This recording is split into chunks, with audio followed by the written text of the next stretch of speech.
Yun mga boss, ngayon ay November 1, 2025, Halloween Day. So dahil dyan, mayroong mensahe ang ating Vice Presidente ng Pilipinas na si VP Inday Sara Duterte. So asting basahin mga boss.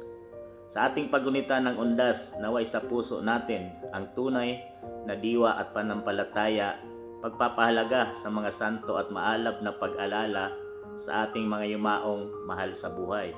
Patuloy nating panalangin ang kapayapaan at katahimikan ng kanilang mga kaluluwa.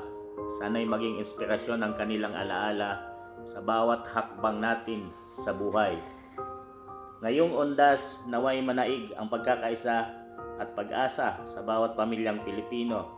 Harapin natin ang bawat araw ng may pananampalataya, pag-asa at pagmamahal. Mahalin natin ang Pilipinas para sa Diyos, sa bayan at sa bawat pamilyang Pilipino. So yan po ang mensahe ng ating mahal na Vice Presidente ng Pilipinas na si VP Inday Sara Duterte ngayong Undas 2025. So, happy Halloween mga boss!